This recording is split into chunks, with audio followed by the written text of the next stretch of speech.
The article revolves around Namfrel's clarification regarding allegations linking it to One Sambayan, a political coalition, as reported in the Manila Bulletin on June 15, 2021. Due to, ta- Due to a technological link, Namfrel, a nonpartisan group that supports free and fair elections, was charged with having connection to One Sambayan. According to the statement, the overlap happened because both organizations used the same third-party application which used shared test servers.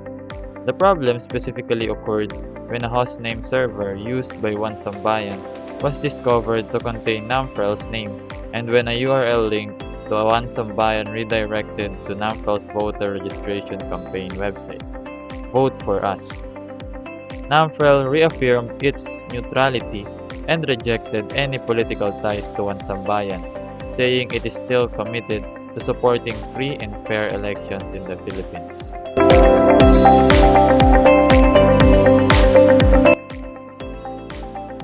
The primary issue in the article is the perceived compromise of Namfrel's independence and nonpartisan status due to allegation of its connection to One Sambayan.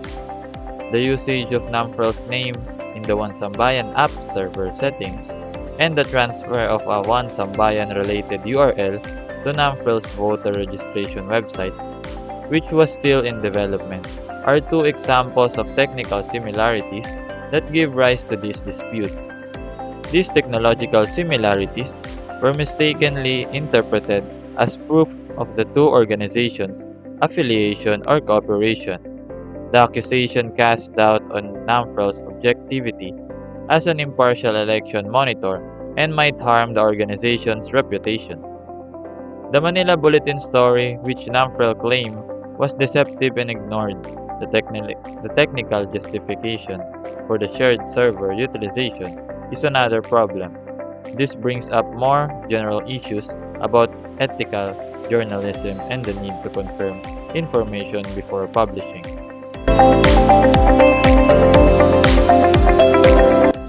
Several actors are involved in this situation.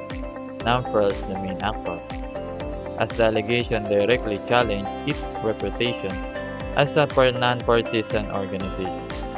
One Sambayan, although not actively accused of wrongdoing, is indirectly implicated in the controversy due to the hostname server overlap and URL redirection.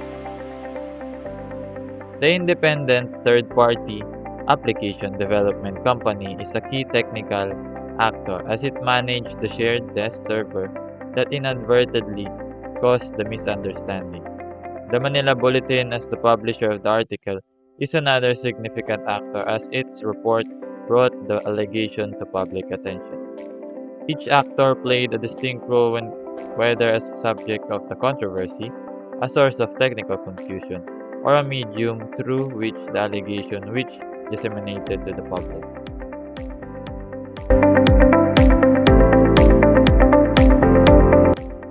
In the context of RA 10175, the Cybercrime Prevention Act of 2012, the potential violation involves cyber libel.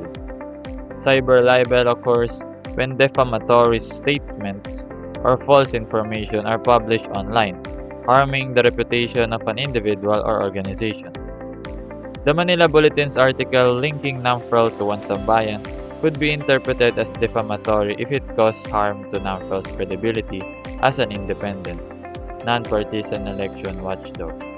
To do so, it would be necessary to demonstrate that the publication was made maliciously or with reckless contempt for the truth. It can be claimed that the Manila Bulletin story was careless and harmful if it had not checked the technical justification offered by Namfrel, or if it had published the accusation without conducting a thorough investigation.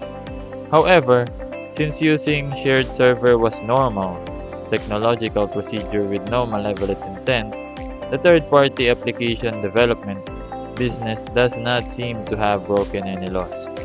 Similarly, as One Sambayan had no direct involvement in the server configuration or URL redirection, it is not held accountable for any violations.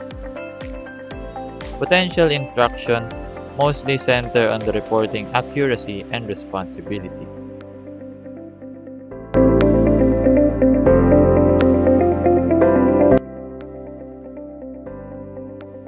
This assignment underscores the importance of understanding the interplay between technology, media, and law in addressing controversies in the digital era. One important lesson learned in the One important lesson learned is the need of openness and straightforward communication in reducing misunderstanding, particularly for institutions like NAMFREL that depend on public confidence. The case demonstrates how, if not sufficiently explained, technological precedents like the use of shared server can result in misunderstanding and harm to one's reputation. It also highlights how crucial responsible journalism is, as media organizations have an obligation to properly check material before publishing it in order to prevent the spread of false information. The case also demonstrates the applicability of RA 10175 in establishing a balance between the protection of reputation and freedom of speech by holding internet publishers responsible for defamatory information. All things considered, this assignment offers insightful information about how technology may both help and hinder public discourse as well as the legal framework that deal with these issues.